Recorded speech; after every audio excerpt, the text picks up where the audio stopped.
Hello friends, Saurabh Ganguly classes Bihar 9 and 10th में आपका स्वागत है। आज की इस वीडियो में आप लोग को बता दें बायोलॉजी का अति लघुत्तरीय क्वेश्चन का आंसर हम करने जा रहे हैं। तो आइए आगे इस वीडियो में देखते हैं। आप लोग अगर चैनल पे न्यू हैं तो चैनल को सब्सक्राइब कर लीजिए, बेल आइकन को प्रेस कर लीजिए, जिससे हर नोटिफिकेशन आपको जल्द से जल्द पहुंचे। और आप लोग 2025 में बिहार बोर्ड का एग्जाम देना चाहते हैं तो आप लोग साइंस के ऑल पोर्शन तथा मैथ के ऑल पोर्शन आपको इस चैनल पे मिल जाएगा। तो क्वेश्चन है फर्स्ट नंबर, जैव प्रक्रम किसे कहते हैं? जैव प्रक्रम किसे कहते हैं? वे सारी क्रियाएं जिनके द्वारा जीवों का अनुरक्षण यानी मेंटेनेंस, यानी सुबह से शाम तक और शाम से सुबह तक जो क्रियाएं हम लोगों के साथ होता है पोषण के लिए, रहने के लिए, वे सारी क्रियाएं क्या कहलाती है? जैव प्रक्रम कहलाती है। क्वेश्चन नंबर 2, बहुकोशिकीय जीवों में ऑक्सीजन की आवश्यकता विसरण द्वारा क्यों नहीं पूरी हो पाती है? पहले क्वेश्चन समझना है कि ये बहुकोशिकीय जीव होता क्या है। तो ध्यान देने योग्य बात यह है कि ये जो बहुकोशिकीय जीव आपको बोला गया है उसमें क्या है कि में ऑक्सीजन की आवश्यकता जो है विसरण द्वारा क्यों नहीं पूरी हो पाती है। तो बहुकोशिकीय जीव का मतलब होता है कि दो या दो से अधिक कोशिकाओं का बना हुआ हो, अर्थात बहुत सारी कोशिकाओं से बना हुआ हो, उसको बहुकोशिकीय जीव कहेंगे। और एक कोशिकीय जीव उसको बोलेंगे जो एक कोशिकाओं का बना हुआ हो, जैसे अमीबा, पैरामीशियम, कलेमाइडोमोनास, ये सब जो एग्जाम्पल है वो एक कोशिकाओं का बना हुआ हो, उसको क्या बोलेंगे? एक कोशिकीय जीव कहेंगे। और यहाँ जो आपका क्वेश्चन है, बहुकोशिकीय जीवों में ऑक्सीजन की आवश्यकता विसरण द्वारा क्यों नहीं पूरी हो पाती, तो आप लोग आंसर कीजिएगा कि बहुकोशिकीय जीवों की सारी कोशिकाएं अपने पर्यावरण, अपने जो पर्यावरण है के सीधे संपर्क में नहीं रह पाती है, अतः इनमें विसरण कि साधारण क्रिया द्वारा ऑक्सीजन की पूर्ति नहीं हो पाती। ये अपने पर्यावरण जो है, आपको जो मैन है कि पर्यावरण के सीधे संपर्क में नहीं रहने के कारण जो है ना, जो इनमें विसरण की साधारण क्रिया द्वारा ऑक्सीजन की पूर्ति नहीं हो पाती है। नंबर 3 है, जीवों में पोषण की प्रमुख दो विधियां कौन कौन सी है? मतलब जीवों में पोषण यानी भोजन करने की जो विधि है वो कौन कौन सी है, ये आपको पूछा गया है। तो आपको जीवों में पोषण करने की प्रमुख दो विधियां निम्न हम लिखना है आप लोगों को। उसके बाद जो है पहला स्वपोषण, जिसको एटोट्रोपिक न्यूट्रिशन कहते हैं, और दूसरा जो है परपोषण यानी हेटरोट्रोपिक न्यूट्रिशन कहते हैं। ध्यान दीजिएगा। तो आप लोग को ये रिमेंबर ये रखना है कि जीवों में पोषण की प्रमुख दो विधियां कौन कौन सी? आपको कहीं दिया गया, क्वेश्चन में ही कहा जा रहा है कि जीवों में पोषण की प्रमुख दो विधियां कौन कौन सी है। तो आप लोग को लिखना है कि जीवों में पोषण की प्रमुख दो विधियां निम्न है। पहले ये बात लिखना है, क्वेश्चन का पार्ट सी आंसर बनाना है कि जीवों में पोषण की प्रमुख दो विधियां निम्न है, और पहला लिखेंगे स्वपोषण और दूसरा क्या लिखेंगे? परपोषण। स्वपोषण और परपोषण के बारे में आपको यहां पर नहीं बोला गया डिफिनीशन, तो यहां पर आंसर आप लोग को नहीं देना है। तो ध्यान देना, इसका इंग्लिश स्वपोषण का होता है एटोट्रोपिक न्यूट्रिशन। क्या? एटोट्रोपिक न्यूट्रिशन। और दूसरा है परपोषण, जिसको हेटरोट्रोपिक न्यूट्रिशन कहते हैं। क्या? 4 नंबर क्वेश्चन है, हरे पौधों में किस प्रकार का पोषण पाया जाता है? हरे पौधे की बात किया गया है, आपको सूखा हुआ पौधे की बात नहीं किया गया है, यानी नॉट ह्यूमिडिटी की बात नहीं किया गया, यानी उसमें नमी होगा। हरे पौधे कहने का मतलब ही है कि उसमें जीवन है। तो चलिए, हरे पौधों में किस प्रकार का पोषण? पोषण कहने का मतलब होता है भोजन। पोषण कहने का मतलब होता है भोजन, जो वे सारी क्रियाएं कर सकता है, कि पेट पोष सकता है, उस टाइप की बात कर रहे हैं, तो पाया जाता है। तो आप लोग को ध्यान देना है कि हरे पौधे के बारे में हम लोग आप लोग को बताए हैं कि हरे पौधे जो है ना, वो उसमें स्वपोषण की क्रिया होती है। क्यों होती है? क्योंकि वो अपना भोजन स्वयं संश्लेषित करके अपना भोजन खुद तैयार करता है प्रकाश संश्लेषण प्रक्रिया के द्वारा। कैसे? तो वो वायुमंडल से कार्बन डाइऑक्साइड और जल से अभिक्रिया करके क्लोरोफिल और सूर्य के प्रकाश की उपस्थिति में ग्लूकोज प्लस में ऑक्सीजन गैस और जल वाष्प उत्पन्न होता है। ये क्या है? तीनों चीज प्रोडक्ट के रूप में बनता है। ये क्वेश्चन आपको यहाँ पर नहीं पूछा गया है, आपको सिंपल तरीका में पूछा गया है कि हरे पौधों में किस प्रकार का पोषण पाया जाता है। तो याद रखना है आप लोग को कि हरे पौधों में स्वपोषण अर्थात एटोट्रोपिक न्यूट्रिशन पाया जाता है। जंतुओं में पोषण की कौन सी विधि पाई जाती है? तो जंतु पहले कहते किसको, इसके बारे में जानेंगे। क्या हम लोग जंतु के अंतर्गत आते हैं? क्या जानवर भी जंतु है? क्या कीड़े मकोड़े भी जंतु है या नहीं है? पहले इसके बारे में जाना। ऐसा नहीं कि डायरेक्ट हम क्वेश्चन का आंसर पट पट पट पट पट पट पट पट करके याद कर रहे हैं, नहीं, ऐसे काम नहीं चलेगा। जंतु कहने का मतलब मनुष्य आ जाएगा, मानव आ जाएगा, यानी और उसके बाद जानवर भी हैं, जंतु के अंतर्गत आएंगे, और छोटे जो कीड़े मकोड़े हैं वो भी क्या हो जाएंगे, आपके जंतु के अंतर्गत आ जाएंगे। इतना बात आप लोग को रिमेंबर रखना है। तो जंतुओं में पोषण, अब जंतुओं में पोषण कहने का मतलब हो गया कि जंतु में आपका क्वेश्चन अगर वेरिएशन लाता है, बोलेगा कि या जानवर की बात कर देगा या कीड़े मकोड़े की बात कर देगा, तो फंस जाइएगा। डायरेक्ट आप तो जंतु करके आंसर करके याद करिएगा, तो फिर कहीं ना कहीं प्रॉब्लम है। तो जंतुओं में पोषण, जंतुओं में तो हम लोग के माइंड में आ गया कि जो मनुष्य है वो, जानवर है वो, और कीड़े मकोड़े जितने भी छोटे मोटे कीड़े मकोड़े हैं वो सब में की बात कर रहे हैं कि कौन सी विधि पाई जाती है पोषण की। अब पोषण की कहने का मतलब हो गया कि जो भोजन कर रहे हैं उसमें कौन सी विधि पाई जाती है। तो हम लोगों के मनुष्य के लिए और जानवर के लिए और कीड़े मकोड़े के लिए आप खुद सोच के देखिए, अपने तरीका से सोच के देखिए कि स्वपोषण है कि परपोषण है। तो स्वपोषण तो हम लोग है ना, क्या प्रकाश संश्लेषण प्रक्रिया द्वारा हम लोग भोजन तैयार करते हैं, हम लोग पेड़ पौधे पर निर्भर है। जंतु में आपका जानवर भी आता तो वो भी किस पर निर्भर है, पेड़ पौधे पर निर्भर है, यानी किसी दूसरे पर निर्भर है, दूसरे पर निर्भर यानी हेट्रोट्रॉपिक न्यूट्रिशन यानी परपोषण बोलेंगे। तो नंबर 6 है 3 प्रकार की परपोषण विधियों के नाम लिखे। आपका क्वेश्चन है 3 प्रकार की परपोषण विधियों के नाम लिखे और आपको 2 नंबर का पूछा जाएगा, तो सही तरीका से लिखावट भी रहना चाहिए। तो आप लोग को लिखना है कि 3 प्रकार की परपोषण विधियां निम्न है। इस बात को तो लिखना ही है कि 3 प्रकार की परपोषण विधियां निम्न है। उसके बाद पहला लिखेंगे मृतजीवी पोषण, और इंग्लिश में लिखना चाहते हैं तो लिखना है सैप्रोफाइटिक न्यूट्रिशन। क्या कहते हैं? मृतजीवी पोषण को सैप्रोफाइटिक न्यूट्रिशन कहते हैं। सेकेंड वाले में क्या? परजीवी पोषण यानी पैरासाइटिक न्यूट्रिशन बोलेंगे। क्या बोलेंगे? Parasitic nutrition. थर्ड स्थान पे है प्राणी संपोषण, होलोजोइक न्यूट्रिशन। प्राणी संपोषण को इंग्लिश में क्या कहते हैं? Holozoic nutrition. तो आप लोग को सटीक तरीका से यही आंसर देना है। पूछा गया है कि 3 प्रकार की परपोषण विधियों के नाम, तो लिखना है, इस बात को जरूर लिखना है, बार बार रिपीट कर रहे हैं। तो 3 प्रकार की परपोषण विधियां निम्न है और ये तीनों बातें लिखना है, मृतजीवी पोषण, परजीवी पोषण और प्राणी संपोषण। क्वेश्चन नंबर है 7, संपूर्ण प्रकाश संश्लेषण की प्रक्रिया का रासायनिक समीकरण लिखे। जो प्रकाश संश्लेषण की जो प्रक्रिया होती है पौधों में, हरे पेड़ पौधों में, उसकी प्रकाश संश्लेषण का जो रासायनिक समीकरण है उसको लिखना है। तो ध्यान से देखिएगा आप लोग जानते हैं कि हम लोग यानी जीव जो है ऑक्सीजन लेते हैं, श्वसन के रूप में छोड़ते क्या है? Carbon dioxide. तो प्रकाश संश्लेषण प्रक्रिया के दौरान जो है पौधा यानी हरे पेड़ पौधा वायुमंडल से क्या लेती है? Carbon dioxide.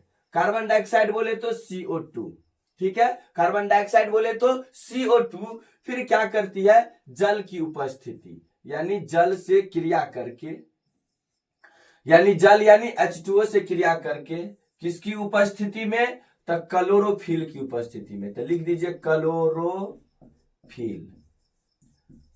क्लोरोफिल की उपस्थिति होना चाहिए और सूर्य का प्रकाश होना चाहिए, सूर्य प्रकाश होना चाहिए। तो ये क्या है? CO2। तो कार्बन डाइऑक्साइड क्या है? कार्बन डाइऑक्साइड क्या है? Carbon dioxide. पूछा जाए कार्बन डाइऑक्साइड का सूत्र क्या होता है? CO2। और ये क्या है? तो जल। जब प्रकाश संश्लेषण प्रक्रिया के जो होता है तो कार्बन डाइऑक्साइड जल से अभिक्रिया करके क्लोरोफिल और सूर्य के प्रकाश की उपस्थिति में ग्लूकोज यानी कार्बोहाइड्रेट का निर्माण करता है। तो C6H12O6 ये क्या है? ग्लूकोज यानी कार्बोहाइड्रेट।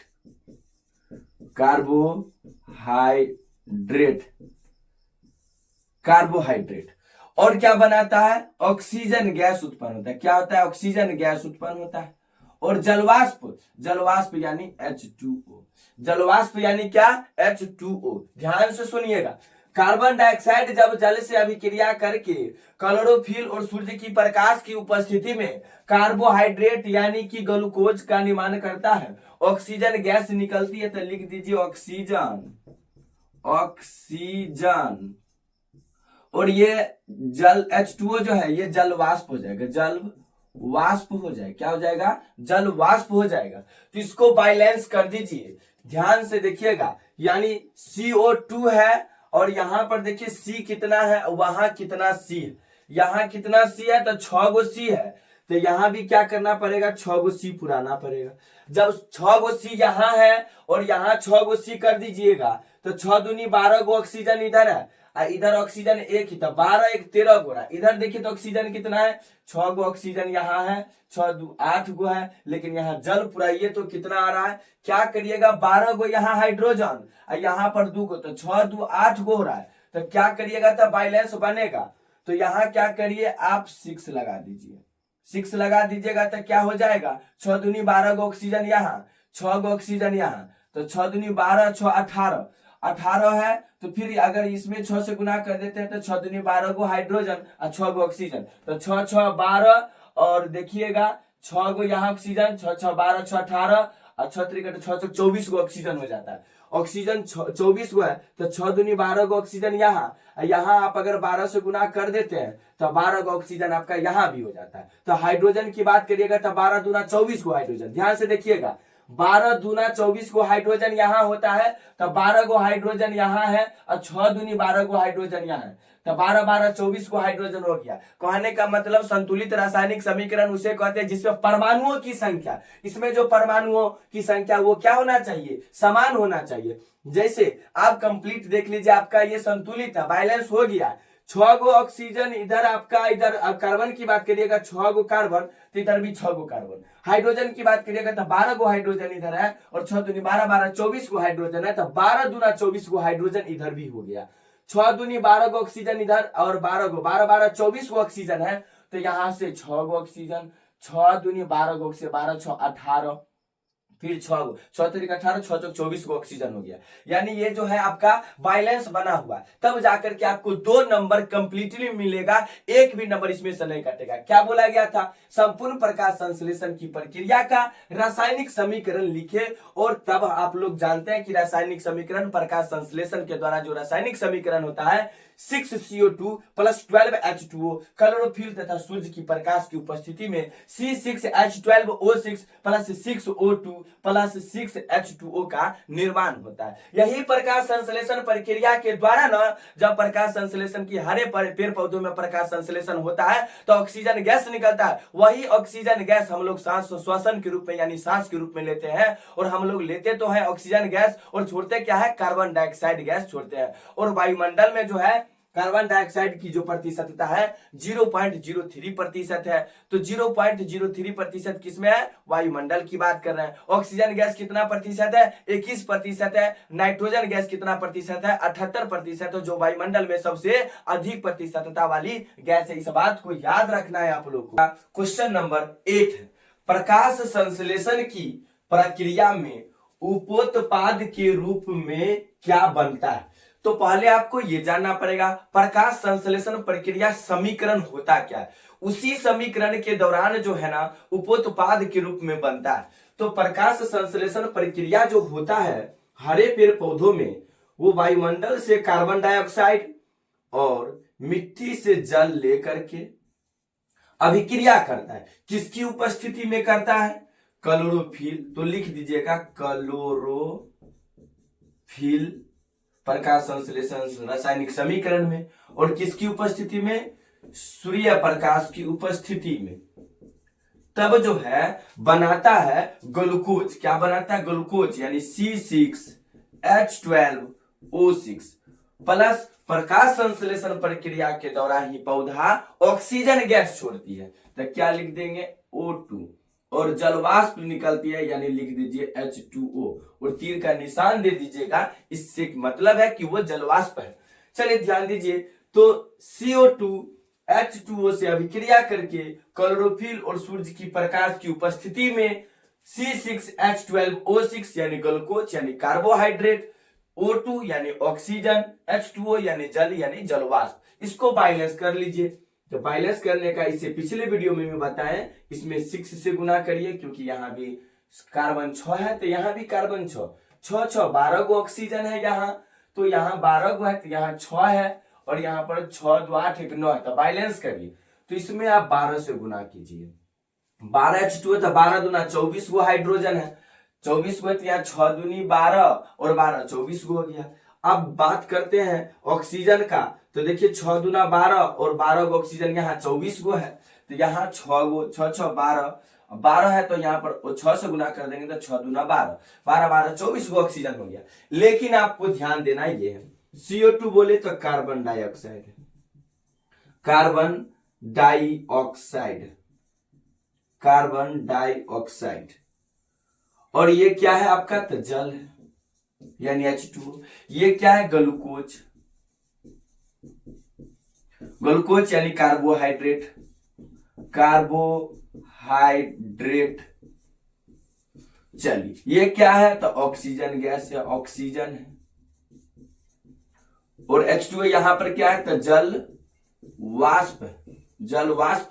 तो ध्यान दीजिए, प्रकाश संश्लेषण की प्रक्रिया में, जो प्रकाश संश्लेषण की प्रक्रिया हो रहा है उसमें क्या होता है, उपोत्पाद के रूप में क्या बनता है, ठीक ना। प्रकाश संश्लेषण की प्रक्रिया में उपोत्पाद के रूप में क्या बनता है, तो ध्यान दीजिएगा आप लोग, जब कार्बन डाइऑक्साइड जो है जल से अभिक्रिया करके क्लोरोफिल और सूर्य की प्रकाश की उपस्थिति में ग्लूकोज, ऑक्सीजन और जलवाष्प उपोत्पाद के रूप में बनता है। आपको आंसर क्या देना है, सो ध्यान दीजिएगा।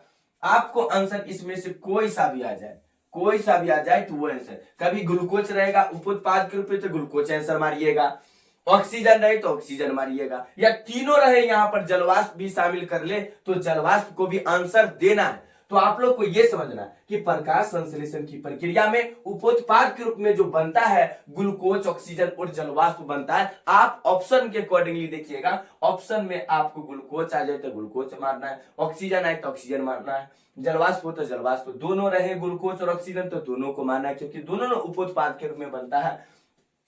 तो आपको लेकिन समझना प्रकाश संश्लेषण प्रक्रिया, तो प्रकाश संश्लेषण प्रक्रिया होता किसमें, हरे पेड़ पौधों में, उसी को स्वपोषी कहते हैं। क्यों कहते हैं, क्योंकि अपना जो है भोजन स्वयं संश्लेषित करके अपना पेट का पोषण यानी भोजन करता है। क्वेश्चन नंबर 9 है, प्रकाश संश्लेषण की प्रक्रिया हरित लवक या क्लोरोप्लास्ट में ही क्यों होती है। ये आपका 9 नंबर क्वेश्चन है। तो इस क्वेश्चन का आंसर बहुत ही इजी वे में आप दे सकते हैं, जो थ्योरेटिकल पढ़ाए उसी में। प्रकाश संश्लेषण की प्रक्रिया हरित लवक या क्लोरोप्लास्ट में ही क्यों होती है, तो आप लोग को आंसर देना है क्योंकि क्लोरोप्लास्ट में क्लोरोफिल वर्णक पाए जाते हैं। क्या है, क्योंकि क्लोरोप्लास्ट में जो है क्लोरोफिल वर्णक पाए जाते हैं। बस इतना ही आपको आंसर देना है और आपका 1 नंबर का पूछेगा तो 1 नंबर एकदम डायरेक्ट मिल ही जाएगा। तो आप लोग को बताए भी है क्लोरोप्लास्ट में क्या पाए जाते हैं, क्लोरोफिल वर्णक पाए जाते हैं। तो आपको राइट आंसर क्या हो जाएगा कि क्लोरोफिल वर्णक पाए जाते हैं। तो क्वेश्चन नंबर 10 है, प्रकाश संश्लेषण प्रक्रिया के लिए कोई किन किन पदार्थों की आवश्यकता होती है। जो प्रकाश संश्लेषण प्रक्रिया होता है पौधों में अर्थात हरे पेड़ पौधे में, जिसको उत्पादक कहते हैं, उसमें किस किस चीजों की आवश्यकता होती है। तो आप लोग को मालूम होगा, कार्बन डाइऑक्साइड, वायुमंडल से कार्बन डाइऑक्साइड जिसका सूत्र CO2, जल H2O, सूर्य का प्रकाश और क्लोरोफिल की उपस्थिति में प्रकाश संश्लेषण की प्रक्रिया पूर्ण होती है। तो आप लोग को ये बातें याद रखना है और इसका सूत्र भी याद रखिएगा, CO2 और जल है तो क्या हो जाएगा, H2O हो जाएगा। तो आप कार्बन डाइऑक्साइड, जल, सूर्य का प्रकाश और क्लोरोफिल, ये 4 बातें जो है प्रकाश संश्लेषण प्रक्रिया के लिए आवश्यक है। प्रकाश संश्लेषण प्रक्रिया के लिए पौधे CO2 कहां से प्राप्त करते हैं। तो आप लोग को एक चीज माइंड में आ जाना चाहिए, जैसे ही बोलते हैं हम प्रकाश संश्लेषण, तो प्रकाश संश्लेषण की जो प्रक्रिया पूर्ण होती है वो हरे पेड़ पौधे में होती है, जो कहां से CO2 ग्रहण करता है, वायुमंडल से ग्रहण करता है। तो वायुमंडल में जो है आपका विभिन्न प्रकार के गैसों का मिश्रण है, तो जहां की CO2 है, O2 है, आर्गन है, नाइट्रोजन है। तो आप लोग को ये बातें भी मालूम होगा कि नाइट्रोजन जो है सबसे अधिक वायुमंडल में पाई जाने वाली गैस है और 78% पाया जाता है। ऑक्सीजन 21% पाया जाता है और कार्बन डाइऑक्साइड 0.03% पाया जाता है, जो वायुमंडल में विभिन्न प्रकार के गैसें के साथ मिला हुआ है। आप लोग को बता दें, मेरा मेन मकसद है आपको बताना कि प्रकाश संश्लेषण प्रक्रिया के लिए पौधे जो है, तो पौधे कहने का मतलब हरे पेड़ पौधे की बात करते हैं, जो CO2 कहां से प्राप्त करते हैं। तो आप लोग को मालूम होगा कि प्रकाश संश्लेषण प्रक्रिया में CO2 वायुमंडल से ग्रहण करते हैं और जल के साथ अभिक्रिया करके क्लोरोफिल और सूर्य की प्रकाश की उपस्थिति में पौधा जो है ग्लूकोज तथा जल तथा O2 का निर्माण करता है। तो आपको यह बोला गया है कि प्रकाश संश्लेषण प्रक्रिया के लिए पौधे CO2 कहां से प्राप्त करते हैं, तो CO2 वायुमंडल से प्राप्त करते हैं। तो आपका जो आंसर हो जाएगा वायुमंडल से लिख दीजिएगा कि बोलता है, क्या बोला गया, प्रकाश संश्लेषण प्रक्रिया के लिए पौधे CO2 कहां से प्राप्त करते हैं, तो वायुमंडल से प्राप्त करते हैं। क्वेश्चन नंबर है 12, कवक एवं जीवाणुओं में, क्या बोला गया, कवक यानी इंग्लिश में फंगी कहते हैं, जीवाणु यानी बैक्टीरिया कहते हैं, प्रकाश संश्लेषण की प्रक्रिया क्यों नहीं हो पाती है। आप लोग को यह बातें मालूम होगा कि प्रकाश संश्लेषण की जो प्रक्रिया होती है वो हरे पेड़ पौधों में होती है। वो होता है किसके कारण, क्लोरोफिल की उपस्थिति के कारण होता है। हरे पेड़ पौधों में क्या पाया जाता है, क्लोरोफिल वर्णक पाया जाता है। इतना बात याद रखना, ये कभी नहीं भूलना है। ये बातें भूल गए यानी आप समझिए बायोलॉजी पढ़ते ही नहीं है, थोड़ा सा भी ज्ञान नहीं है। यानी कि प्रकाश संश्लेषण की प्रक्रिया के बारे में आता है, यानी आपको इससे ही मतलब आपको निकल जाना चाहिए कि हरे पेड़ पौधे में होता है। और हरे पेड़ पौधे में ही क्यों होता है, क्योंकि प्रकाश संश्लेषण की प्रक्रिया जो है हरे पेड़ पौधों में वायुमंडल से कार्बन डाइऑक्साइड और जमीन से जल का अवशोषण करके सूर्य की प्रकाश तथा क्लोरोफिल की उपस्थिति बोला गया। यानी कि हरे पेड़ पौधे की पत्तियों में क्लोरोफिल वर्णक पाया जाता है, इसके अलावा किसी चीज में पाया जाता है, नहीं पाया जाता है। तो चलिए ध्यान से इस क्वेश्चन का आंसर देखिएगा आप लोग। क्या बोला गया क्वेश्चन, कवक एवं जीवाणु में प्रकाश संश्लेषण की प्रक्रिया क्यों नहीं हो पाती है। तो आप लोग को यह बात हमेशा याद रहना चाहिए कि प्रकाश संश्लेषण की प्रक्रिया जो है हरे पेड़ पौधे में होता है, न कि कवक एवं जीवाणु में होता है। कवक और जीवाणु आपका एक प्राणी संपोषित जीव हो जाता है। तो ध्यान दीजिएगा, तो लिखिएगा आंसर, कवक एवं जीवाणुओं में क्लोरोफिल वर्णक उपस्थित नहीं होता है और साथ ही कवक एवं जीवाणु प्राणी समपोषण के जीव हैं। इतना लिख दीजिएगा, आपका 2 नंबर कहीं नहीं कटने वाला है। फिर से एक बार सुनिएगा, क्वेश्चन क्या है, कवक एवं जीवाणुओं में प्रकाश संश्लेषण की प्रक्रिया क्यों नहीं हो पाती है। तो आप लोग को मालूम है कि प्रकाश संश्लेषण की जो प्रक्रिया होती है वो हरे पेड़ पौधों में होती है, इसके अलावा कहीं नहीं होता है। वो होता भी है तो क्यों होता है, क्योंकि हरे पेड़ पौधों में जो है क्लोरोफिल नामक वर्णक उपस्थित रहता है, जो कि कवक एवं जीवाणुओं में क्लोरोफिल वर्णक उपस्थित नहीं होता है। और साथ ही कवक एवं जीवाणु प्राणी संपोषण के जीव हैं। तो दोस्तों आपका 30 नंबर क्वेश्चन है, पोषण के दृष्टिकोण से, किसके दृष्टिकोण से बोला गया, पोषण के यानी भोजन के दृष्टिकोण से अमीबा तथा पैरामीशियम किस प्रकार के जंतु हैं। तो अमीबा तथा पैरामीशियम के बारे में हम आप लोग को थ्योरेटिकल पढ़ाए हैं कि अमीबा तथा पैरामीशियम का संरचना कैसा है, कैसे फिगर बनता है। और अमीबा तथा पैरामीशियम जो है एक कोशिकीय जीव है। तो आप लोग को बोला गया कि पोषण के दृष्टिकोण से अमीबा तथा पैरामीशियम किस प्रकार के जंतु हैं। तो आंसर आप लोग कर लीजिएगा, प्राणी सम पोषण के जीव हैं। लिख दीजिए, प्राणी सम पोषण के जंतु हैं। पोषण के दृष्टिकोण से अमीबा तथा पैरामीशियम किस प्रकार के जंतु हैं, तो प्राणी सम पोषण के जंतु हैं। 14 नंबर, मनुष्य का, जो हम मनुष्य हैं वो मनुष्य का आहार नाल कौन कौन से मुख्य भागों में बटा होता है। जो मनुष्य का जो आहार नाल है कौन कौन से मुख्य भागों में बटा होता है, इसके बारे में आप लोगों को लिखना है। तो ध्यान से सुनिएगा। तो आप लोग को बताते हैं कि मुख्य गुहा के बारे में बताएं। ठीक है, तो पहला लिखना है क्या, मुख्य गुहा। दूसरा लिखना है ग्रसनी, उसके बाद ग्रासनली, उसके बाद है आमाशय, उसके बाद छोटी आंत, उसके बाद यकृत। यकृत को ही क्या कहते हैं, लीवर कहते हैं। लीवर हिंदी में ही लिख दीजिए, लीवर। ठीक है, लीवर। उसके बाद सातवां अग्न्याशय, उसके बाद है आंत ग्रंथियां, उसके बाद बड़ी आंत। इसी टाइप से उसके बाद जो है जो खाना मुख का जो मुख में डालते हैं भोजन, वहीं से शुरुआत हो जाता है। भोजन का पाचन कहां से होता है, तो मुख गुहा से होता है। कहां से होता है, मुख गुहा से। उसके बाद कहां जाता है, ग्रसनी में जाता है। कहां जाता है, ग्रसनी में। उसके बाद ग्रस नली के रास्ते कहां आता है, आमाशय में आता है। उसके बाद छोटी आंत में पूर्ण रूपेण भोजन का पाचन हो जाता है।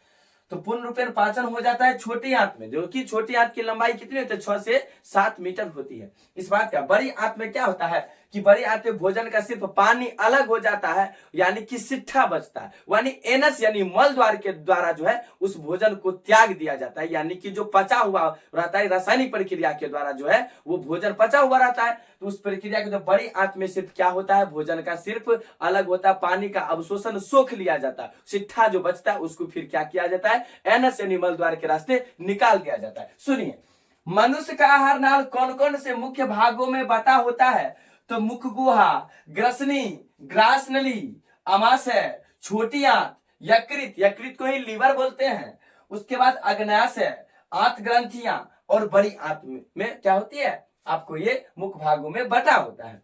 क्वेश्चन नंबर है 15, ग्रसनी में स्थित 2 छिद्रों के नाम लिखिए।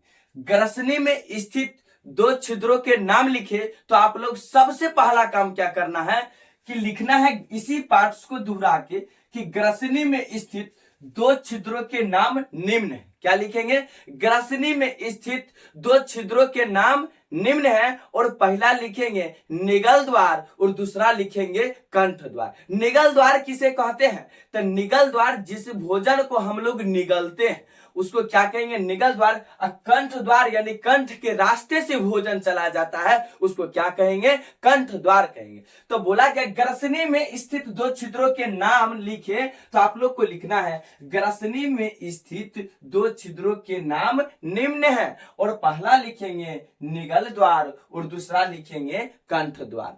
इसको नोट डाउन आप लोग वेरी सिंपल तरीका से कर लीजिए। तो क्वेश्चन है 16 नंबर, मनुष्य में पाचन आहार नाल के किस भाग से शुरू होता है। आप लोग को बता दे, आपको क्या बोला गया, मनुष्य, जैसे हम मनुष्य हैं तो मनुष्य में आहार नाल के किस भाग से भोजन का पाचन जो है ना शुरू हो जाता है। तो हम लोग क्या करते हैं, भोजन लिए, भोजन को मुख गुहा में डालते हैं। कहां डालते हैं, सबसे पहले मुख गुहा में डालते हैं, मुख में डालते हैं। तो क्या होता है, यहीं से चबाना क्या होता है, प्रारंभ हो जाता है। यानी भोजन को तोड़ना पीसना काम कहां है, मुख गुहा से ही स्टार्ट हो जाता है। तो आंसर क्या देंगे कि मनुष्य में पाचन आहार नाल के किस भाग से शुरू होता है। तो आप लोग आंसर कर लीजिएगा कि मुख गुहा से। कहां, मुख गुहा से शुरू होता है, शुरू होता है। कहां से शुरू होता है, तो मुख गुहा से शुरू हो जाता है। 17 नंबर है, मनुष्य के आहार नाल के किस भाग में पचे हुए भोजन का अवशोषण होता है। आपका जो क्वेश्चन है बहुत ही मस्त क्वेश्चन है कि मनुष्य के आहार नाल जो है कि किस भाग में पचे हुए भोजन का अवशोषण होता है। तो आप लोग को थ्योरेटिकल पढ़ रखें कि भोजन का जो प्रारंभ होता है, जैसे हम लोग भोजन करते हैं तो मुख में डालते हैं, यानी मुख गुहा में जो दांत से क्या होता है उसको चबाना स्टार्ट करते हैं। ये जो सैलिवा यानी लार है इसके माध्यम से क्या करते हैं, भोजन को चिपचिपा बना देते हैं। चिपचिपा बनाने के बाद जो है ना ग्रसनी के माध्यम, निगल द्वार के माध्यम से, ग्रसनी के माध्यम से भोजन को निगल जाते हैं, यानी भोजन नली में चला जाता है। भोजन नली के माध्यम से जो है आमाशय यानी एस्टोमिक यानी पेट में भोजन क्या होता है, चला जाता है। फिर वहां पाचन होता है, वहां पाचन होने के बाद ग्रहणी में जाता है।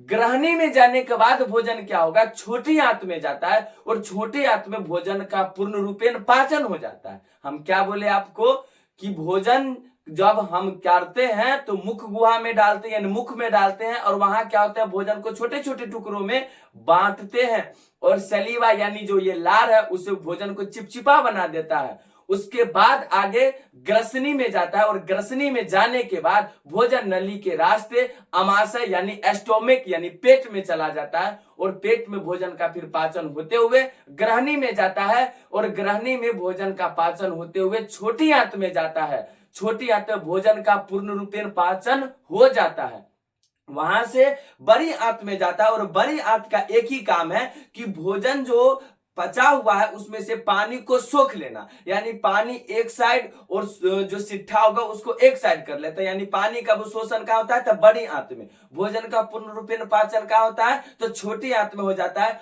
और मलाशय के रास्ते गुदा यानी एनएस के रास्ते क्या करते हैं, वो सिट्ठे को बाहर निकाल देते हैं। तो बोला जाएगा, आपको बोला गया मनुष्य के आहार नाल की किस भाग में पचे हुए भोजन का वो शोषण होता है, तो छोटी आंत में। तो बोले छोटी आंत के किस भाग में, तो इलियम में, याद रखे छोटी आंत के किस भाग में, इलियम में। तो आपको आंसर यहाँ पे लिख देना है कि मनुष्य के आहार नाल के किस भाग में पचे हुए भोजन का शोषण होता है, तो छोटी आंत में होता है, छोटी आंत में होता है। तो क्यों बोलेगा छोटे आंत किस भाग में, तो याद रखिएगा इलियम में। किसमें, तो इलियम में। यही आपका राइट आंसर हो जाएगा। तो दूसरा नंबर है क्लोरोफिल वर्णक कहां पाया जाता है। तो क्लोरोफिल वर्णक जो है हरे पेड़ पौधों में जो है ना, क्लोरोप्लास्ट में क्लोरोफिल वर्णक पाए जाते हैं। तो किसमें पाए जाते हैं, हरे पेड़ पौधे के क्लोरोप्लास्ट में क्लोरोफिल वर्णक पाए जाते हैं। तो चलिए इस बात को लिख देते हैं, हरे पेड़ पौधे, हरे पेड़ पौधों के क्लोरोप्लास्ट, क्लोरोप्लास्ट में क्लोरोफिल वर्णक पाए जाते हैं। आपका जो क्वेश्चन था कि क्लोरोफिल वर्णक कहां पाए जाते हैं, हरे पेड़ पौधों के क्लोरोप्लास्ट में क्लोरोफिल वर्णक पाए जाते हैं। क्वेश्चन नंबर है 19 नंबर है, प्रकाश संश्लेषण प्रक्रम द्वारा पौधे क्या निर्माण करते हैं। तो जैसे आप लोग को प्रकाश संश्लेषण की प्रक्रिया के बारे में अगर आता है तो उसमें एक रासायनिक समीकरण है, वो रासायनिक समीकरण जो होता है ना हरे पेड़ पौधों में होता है। किसमें होता है, हरे पेड़ पौधे में होता है, जिसको क्या कहते हैं, उत्पादक कहते हैं, यानी स्वपोषी कहते हैं, यानी प्रकाश संश्लेषण की प्रक्रिया पूर्ण करके अपना भोजन स्वयं संश्लेषित करता है। कौन करता है, हरे पेड़ पौधे। सिर्फ पेड़ पौधे की बात करेंगे तो काम नहीं चलेगा, सूखा पौधा भी हो सकता है। हरे पेड़ पौधे की बात करेंगे जिसमें क्या क्लोरोफिल वर्णक पाए जाते हैं। तो सुनिए, प्रकाश संश्लेषण प्रक्रम द्वारा पौधे क्या निर्माण करते हैं, तो उसकी चर्चा करने से पहले हम एक समीकरण की चर्चा करते हैं। सुनिए, जब कार्बन डाइऑक्साइड जो है वायुमंडल से और मिट्टी से जल अभिक्रिया करके किसकी उपस्थिति, तो क्लोरोफिल और सूर्य प्रकाश की उपस्थिति क्या बनाता है पौधा, कार्बोहाइड्रेट यानी ग्लूकोज, यानी C6H12O6। ठीक है, ये क्या है, ग्लूकोज है, प्लस ऑक्सीजन गैस निकलता है, यही प्रकाश संश्लेषण प्रक्रिया के द्वारा जो ऑक्सीजन गैस निकलता है जो हम लोग श्वसन क्रिया के लिए उपयोग करते हैं, अब प्लस H2O यानी जल वाष्प। तो इस जो समीकरण है इसको संतुलित करना है, संतुलित रासायनिक समीकरण वैसा रासायनिक समीकरण जिसमें जो आपका दायां और बायां परमाणुओं की संख्या क्या होना चाहिए, समान होना चाहिए। यहां 6CO2 कर दीजिए, 12H2O कर दीजिए, और यहां 6O2 और 6H2O मिला करके देख लीजिए, आपका कार्बन, हाइड्रोजन और ऑक्सीजन की परमाणुओं की संख्या क्या होगी, समान होगी। 6 कार्बन यहां है तो यहां भी आपका 6 कार्बन है। हाइड्रोजन 12 दूना 24 गो है, तो हाइड्रोजन 12 यहाँ और 6 दूनी 12 यहाँ 24 गो हो जाता है। ऑक्सीजन यहाँ पे 12 और 12 24 गो है, तो ऑक्सीजन जो है आपका 6 और 12 18 6 3 18 6 चौक 24 को ऑक्सीजन यहाँ भी हो गया। अब ध्यान देना, ये क्या है? तो कार्बन डाइऑक्साइड, कार्बन डाइऑक्साइड। ये क्या है? जल। ये क्या है? तो ग्लूकोज, ग्लूकोज यानी कार्बोहाइड्रेट, कार्बोहाइड्रेट। ये क्या है? तो ऑक्सीजन, ऑक्सीजन गैस। ये क्या है? जल वाष्प, जल वाष्प। तो प्रकाश संश्लेषण प्रक्रिया जो होता है, जब वायुमंडल से कार्बन डाइऑक्साइड और मिट्टी से जल का अवशोषण करके क्लोरोफिल और सूर्य प्रकाश की उपस्थिति में C6H12O6 यानी ग्लूकोज यानी कार्बोहाइड्रेट का निर्माण करता है, ऑक्सीजन गैस का निर्माण करता है और जलवाष्प का निर्माण करता है। तो आपको जो बोला गया, प्रकाश संश्लेषण प्रक्रम द्वारा पौधे क्या निर्माण करते हैं, क्या उत्पाद के रूप में बनता है, जो निर्माण होता है वही क्या होता है? उत्पाद होता है। ये चीजें क्या कहलाता है? उत्पाद कहलाता है। आंसर क्या देंगे? अगर आपके ऑप्शन में ग्लूकोज होगा तो ग्लूकोज लिख दीजिए, ग्लूकोज लिख दीजिए, जिसका सूत्र क्या होता है? C6H12O6। इसी को क्या कहते हैं? तो कार्बोहाइड्रेट कहते हैं, कार्बोहाइड्रेट कहते हैं। उसके बाद जो है आपका ऑक्सीजन निकलता है, तो O2 यानी ऑक्सीजन लिख दीजिए। ये भी आपका क्या निर्माण होता है? ऑक्सीजन। और जल वाष्प भी निर्माण होता है, जल वाष्प भी, तो जल वाष्प लिख दीजिए। तो ये आपका क्या हो जाएगा? जो प्रकाश संश्लेषण प्रक्रम द्वारा पौधे जो निर्माण करते हैं वो क्या क्या चीज है? कार्बोहाइड्रेट बोले तो ग्लूकोज यानी C6H12O6, ऑक्सीजन यानी O2 और जलवाष्प। इस ऑप्शन में से कोई सा भी एक हो, आपके मैच कर रहे हो तो वो आंसर टिक करके आगे बढ़ जाइए, आपका 1 नंबर मिल जाएगा। तो दोस्तों चलिए, क्वेश्चन नंबर है 20 नंबर है, मृत जीवी को क्या कहा जाता है? पहले मृत जीवी कहते किसको है? किस आधार से बोलेंगे कि मृत जीवी है? मृत का मतलब होता है मरा हुआ, जीव यानी जीव जंतु जो मर जाने के बाद। तो मृत जीवी जो पोषण होता है ना, उसकी बात सुनिएगा कि जब जीव जंतु मर जाता है तो क्या होता है कि उसमें जो सरगल जाता है, सरगल जाने के बाद प्रतिस्थापित मिट्टी में प्रतिस्थापित हो जाता है, जिसके माध्यम से क्या है कि मृत जीवी की सतह के माध्यम से अपना भोजन करता है। तो मृतजीवी यानी कोई भी जीव जंतु की बात करिए या किसी, यानी मानिए कि किसी आदमी का ही बात करिए, जब मर जाता है तो वो क्या होता है? सरगल जाता है। सरगल जाने के बाद अपघटन हो जाता है, यानी टूट फूट जाता है, यानी डिकम्पोजर्स उसको इंग्लिश में बोलेंगे, यानी अपघटन हो जाता है, यानी टूट फूट के सरगल मिट्टी में मिल जाता है, यानी खत्म हो जाता है। तो इसमें जो है ना आपको, तो मृतजीवी को क्या कहा जाता है? तो मृतजीवी यानी मर जाने के बाद अपघटन यानी क्या, तो घुल मिल जाता है, किसी में मिट्टी में प्रतिस्थापित हो जाता है, उसी को क्या बोलिएगा आप? अपघटक बोलिएगा। क्या बोलिएगा? मृतजीवी को और क्या कहा जाता है? अपघटक बोला जाता है। तो आंसर कर लीजिए अपघटक, डिकम्पोजर्स, डिकम्पोजर। ठीक है, अपघटक यानी डिकम्पोजर्स यानी टूट फूट सरगल जाना।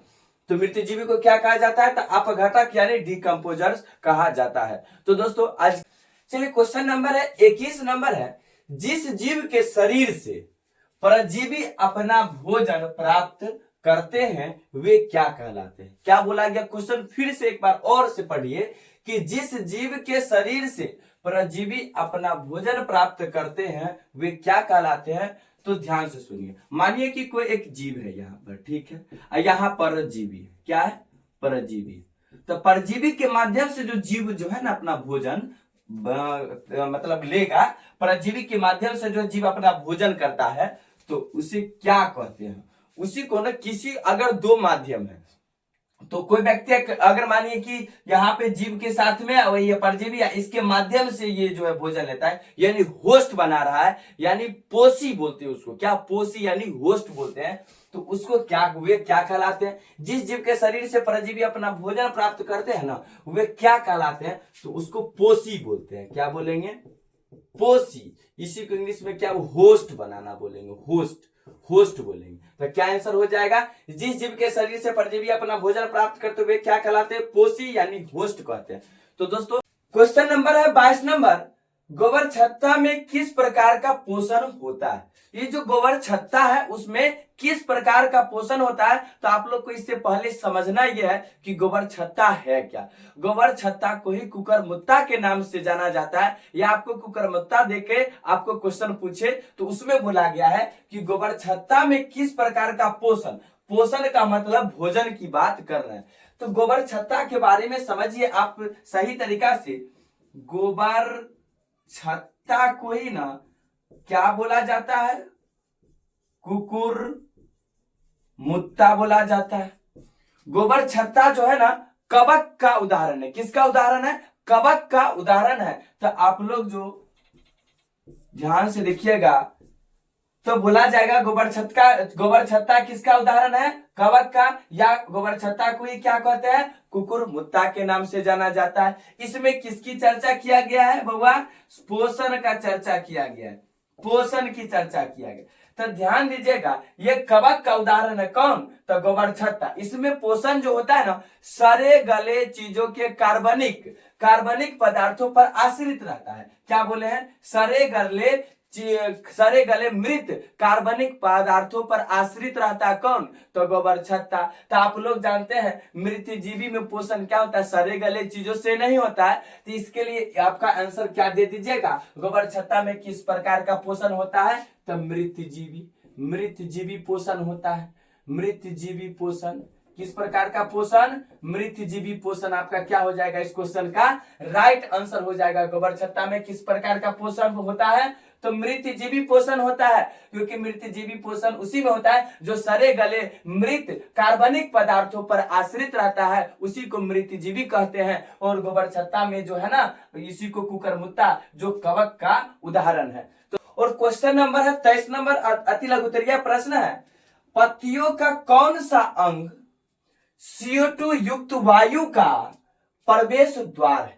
कहने का मतलब है कि प्रकाश संश्लेषण की जो प्रक्रिया होती है उस दौरान जो है CO2 वायुमंडल से जो पत्तियों के माध्यम से जाता है, तो वो कहां से जाता है, उसका नाम क्या है, यही आपसे पूछा जा रहा है। क्वेश्चन की भावनाओं को समझना है कि पत्तियों का कौन सा अंग, पत्ती के माध्यम से ही जो है वायुमंडल से CO2 उसमें प्रवेश होता है, तो वो कौन सा अंग युक्त वायु का प्रवेश द्वार है। मतलब वायु का प्रवेश द्वार है, अर्थात वायु में ही कार्बन डाइऑक्साइड की गैस उसमें घुलित है। तो वो जो प्रवेश द्वार है किस, उसका नाम क्या है?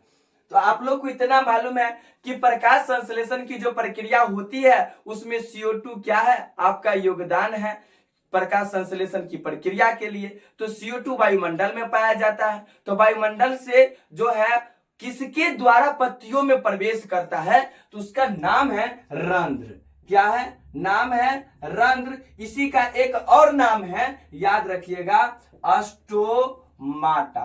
क्या है? अस्टोमाटा इंग्लिश वर्ड है, एस्टोमाटा। या तो इंग्लिश वर्ड में याद रखिए एस्टोमाटा, इसे आपको लिख दिए हैं। तो पत्तियों का कौन सा अंग CO2 अर्थात CO2 बोले तो कार्बन डाइऑक्साइड गैस जो है युक्त वायु का प्रवेश द्वार है। तो रंध्र के माध्यम यानी अस्टोमाटा के माध्यम से CO2 क्या करता है? पत्तियों में प्रवेश कर जाता है। उसके बाद प्रकाश संश्लेषण की प्रक्रिया होती है। तो आप लोग को इतना बात याद रखना है कि पत्तियों का कौन सा अंग CO2 अर्थात कार्बन डाइऑक्साइड युक्त वायु का प्रवेश द्वार है? रंध्र या अस्टोमाटा। तो दोस्तों क्वेश्चन नंबर है 24 नंबर है, ध्यान से देखिएगा आप लोग। पोषण की दृष्टि से, किससे? पोषण की दृष्टि से जंतुओं को क्या कहा जाता है? तो जंतु है होता क्या है आप लोग पहले जान लीजिए। हम लोग जो है जीव जंतु के अंतर्गत आते हैं। तो हम लोग में पोषण कैसे होता है? पोषण कहने का मतलब भोजन कैसे होता है? किसी दूसरे पर निर्भर है ना, पेड़ पौधे पर निर्भर है ना। एक हरे पेड़ पौधे में ही ना स्वपोषण होता है, यानी अपना प्रकाश संश्लेषण प्रक्रिया करके अपना भोजन स्वयं संश्लेषित करता है, उसको क्या बोलेंगे? स्वपोषी। और इस हम लोग क्या है कि पोषण की दृष्टि से जंतुओं की बात की, जीव जंतु की बात किया गया है, जंतु की बात किया गया है। तो आपको ये बता दे मानव तथा जो जीव हैं, अन्य जीव हैं, वो परपोषी के अंतर्गत आता है। क्या आता है? परपोषी के अंतर्गत आता है। क्यों आता है? आप ध्यान से देखिए। आप गाय, भैंस, बकरी, ये सब चीजें पेड़ पौधे पर निर्भर है। हम लोग भी क्या है इनडायरेक्टली अगर हम बात करें तो परपोषी के अंतर्गत कैसे आते हैं। हम लोग गाय की अगर बात, उससे जो दूध प्राप्त होता है वो कहां से प्राप्त होता है, कहीं ना कहीं उसका शाकाहारी है, अशाकाहारी है, तब घास फूस खाता है तब प्राप्त होता है दूध। और दूध हम लोग लेते हैं तो कहां से आ रहा है, कहीं ना कहीं पेड़ पौधे से ही उत्पन्न हो रहा है, वो उसको खा करके उसको पाचन होता है तब जाके दूध निकलता है। तो हम लोग भी किसी अन्य रूप में हम लोग दूसरे पर निर्भर है, तो दूसरे में निर्भर है तो उसको क्या बोलेंगे, परपोषी बोलेंगे। तो क्या हो जाएगा आपका आंसर, क्या हो जाएगा इस क्वेश्चन का राइट आंसर परपोषी। क्या हो जाएगा, परपोषी हो जाएगा। परपोषी का ही एक अन्य नाम होता है, उसको भी लिख लीजिए, हेटेरोट्रॉप्स। हेटेरोट्रॉप्स, हेटेरोट्रॉप्स, इतना बात याद रखना है। पोषण की दृष्टि से जंतुओं को क्या कहा जाता है, तब परपोषी कहा जाता है, हेटेरोट्रॉप्स कहा जाता है। क्यों, क्योंकि जितने भी जीव जंतु हैं किसी अन्य पर निर्भर कर रहे हैं तो क्या है, परपोषी हो। तो दोस्तों नंबर है 25 नंबर है, अमीबा में भोजन का पाचन कहां होता है। तो पहले आप लोग जान लीजिए कि अमीबा होता है क्या। अमीबा जो है एक कोशिकीय जीव है। तो एक कोशिकीय जीव कहने का मतलब होता है जो एक कोशिका का बना हुआ हो उसे क्या कहेंगे, एक कोशिकीय जीव बोलेंगे। और अमीबा जो है ना वो एक कोशिकीय जीव होता है। लेकिन आपको ये नहीं पूछा गया, पूछा गया है अमीबा में भोजन का पाचन कहां होता है। तो ध्यान दीजिएगा, आप लोग आंसर कर लीजिएगा। अमीबा में भोजन का जो पाचन होता है वो भोजन रसधानी में होता है, भोजन रसधानी में होता है। ये बातें आप लोग को नोट डाउन कर लीजिए। अमीबा में भोजन का पाचन कहां होता है, तो भोजन रसधानी में है। और अमीबा के बारे में अगर आप लोग को पूछा जाए तो अमीबा के बारे में इतना जरूर बताइएगा कि अमीबा जो है एक कोशिकीय जीव है, यानी एक कोशिका का बना हुआ रहता है। या फिर बोला जाएगा अमीबा अमीबा का आकार कैसा होता है, क्या ये निश्चित आकार होता है या नहीं होता है। तो ध्यान से सुनिएगा, अमीबा का कोई निश्चित आकार नहीं होता है। थोड़ा सा ध्यान देना है कि अमीबा का निश्चित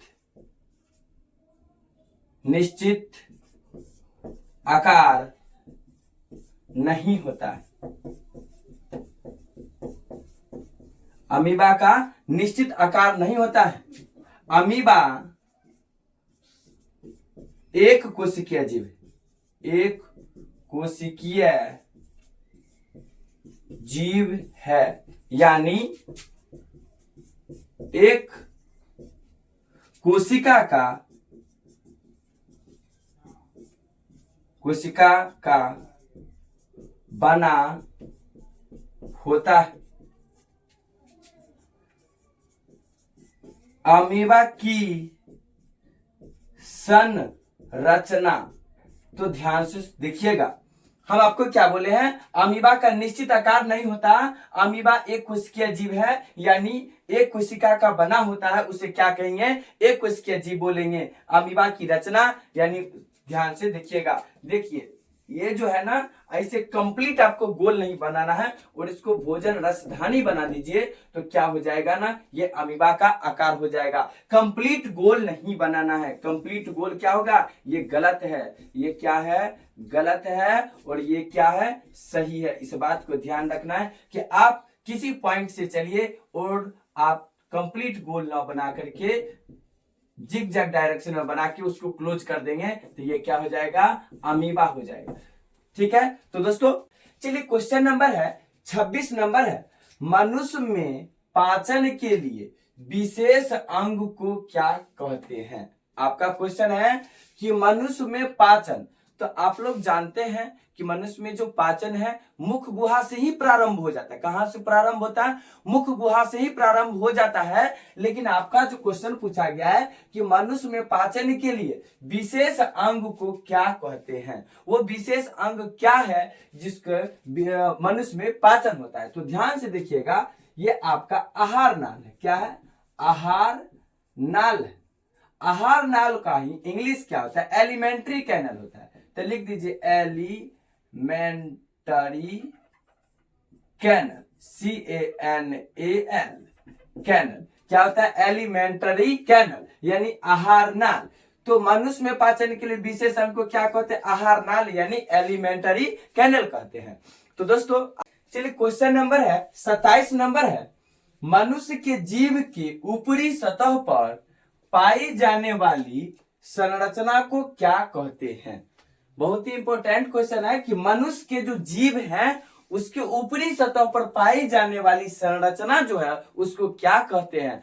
तो आप लोग देखिएगा, अपने जीव को आईना में देख सकते हैं, उसके ऊपर छोटा छोटा देखिएगा बिंदु बिंदु टाइप का है, उसको स्वाद कलियां कहते हैं। क्या कहते हैं? स्वाद कलियां कहते हैं। हम लोग जो भोजन करते हैं, जिसमें क्या बोलते हैं कि भोजन करते ही मुख गुहा में ही, यानी मुख से ही भोजन का पाचन स्टार्ट हो जाता है, तो मुख में जाने के बाद जो है स्वाद कलियां अपने स्वाद की परख, यानी मीठा है, खट्टा है, नमकीन है, तीखा है, ये किसका काम है? स्वाद कलियां का है। तो इसका आंसर क्या हो जाएगा? स्वाद कलियां हो जाएगा, स्वाद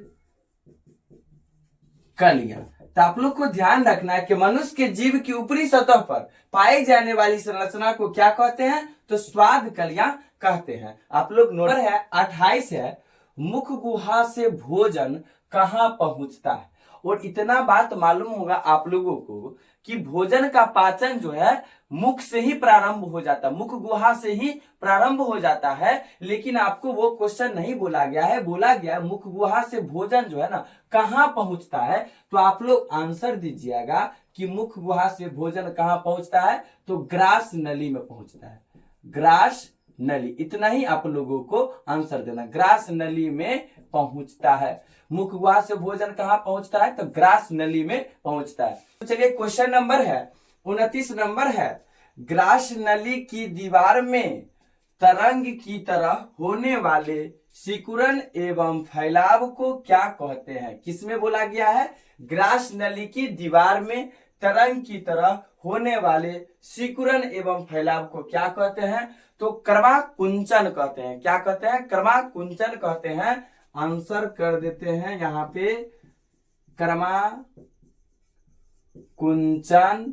और इंग्लिश में इसी को क्या कहते हैं? पेरिस्टेल्सिस, पेरिस्टल्सिस।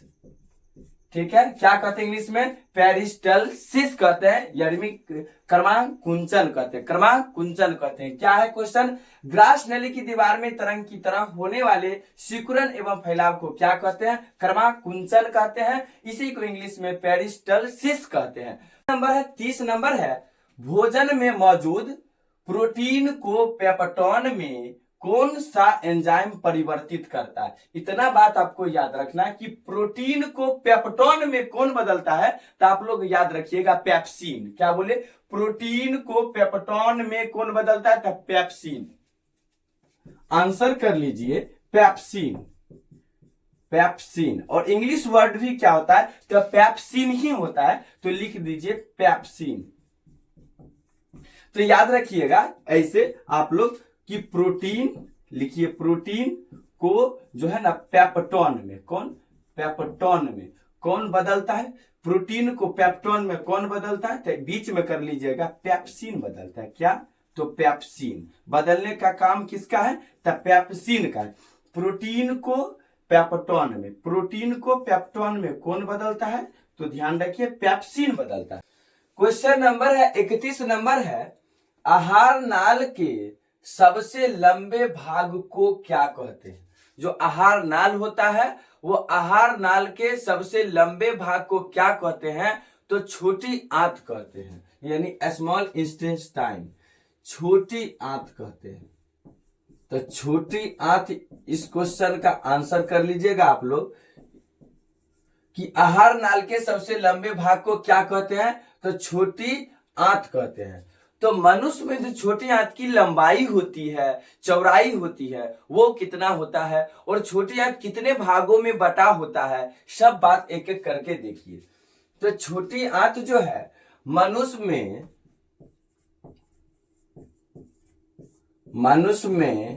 छोटी आंत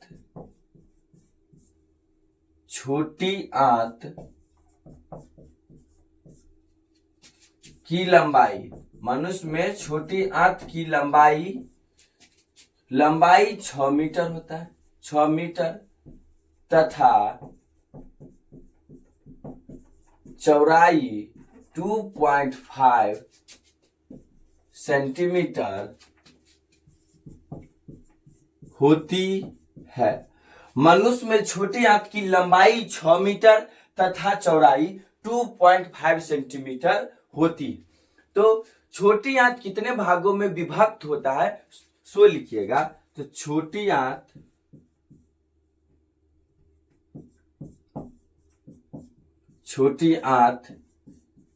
3 भागों में बटा होता है।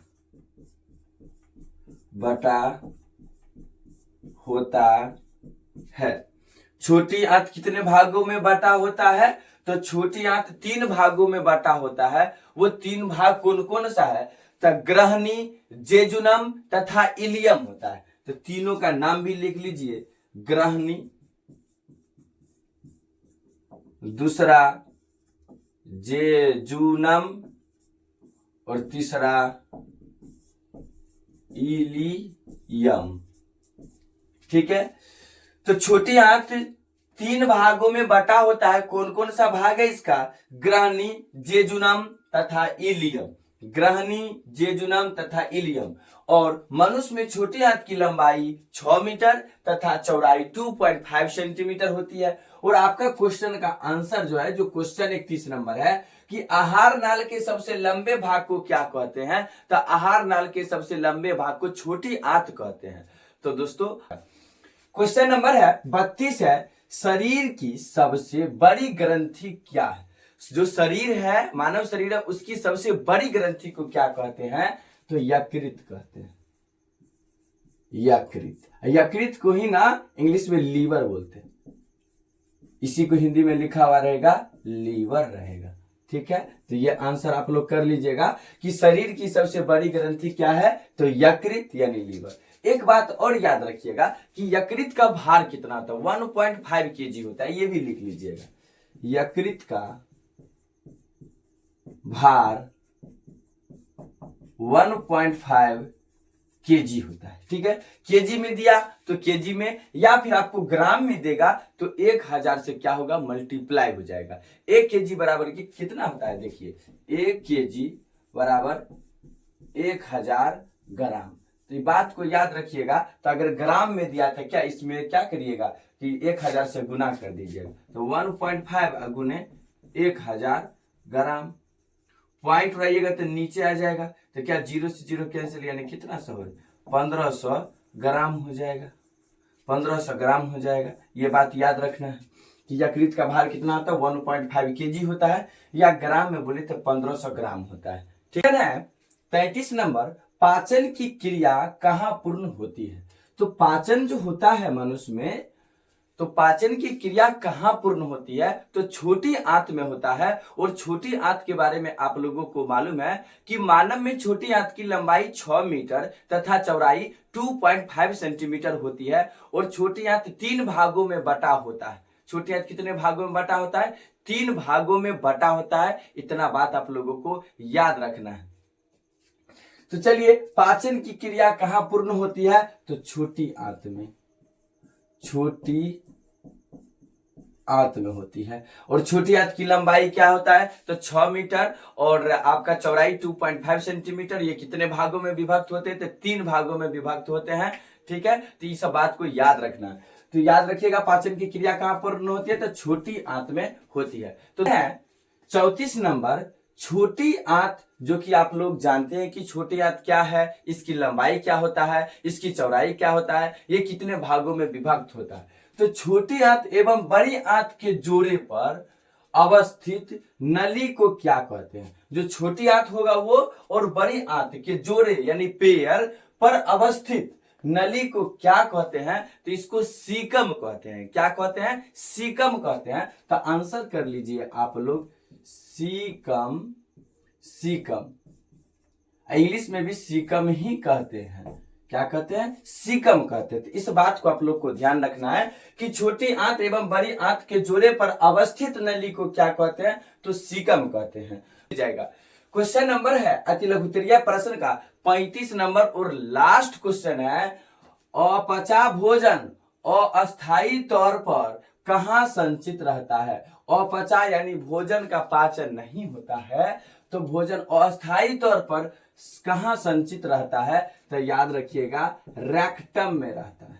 कहाँ रहता है? रेक्टम में रहता है। रेक्टम इंग्लिश वर्ड है, इसका इंग्लिश भी हम लिख देते हैं रेक्टम, RECTUM, रेक्टम। तो अपचा भोजन अस्थायी तौर पर कहाँ संचित रहता है? तो रेक्टम में संचित रहता है। तो दोस्तों 35 को क्वेश्चन था आपका लघु उत्तरीय, एक एक करके बारीकी से हम आपको करवा दिए हैं। तो आप लोग से ये नम्र निवेदन कर रहे हैं कि ज्यादा से ज्यादा शेयर करिए, लोगों को बताइए कि इस चैनल पे आपका पढ़ाई अच्छा तरीका से हो सकता है, ऑल क्वेश्चन का सोल्यूशन भी मिल सकता है, मैथ का भी कंटेंट डाला जा रहा है, तो वहां से भी आपका कहीं ना कहीं तैयारी 100% हो जाएगा। तो आप लोग जरूर कमेंट करके बताइए कैसा लगा 35 वीडियो का परफॉर्मेंस, उसका रिस्पॉन्स आप लोगों से हम चाहते हैं, तो आप लोग लिख करके जरूर बताएं। तो चलिए दोस्तों आज के लिए बस इतना ही, फिर मिलते हैं नेक्स्ट वीडियो में, बाय।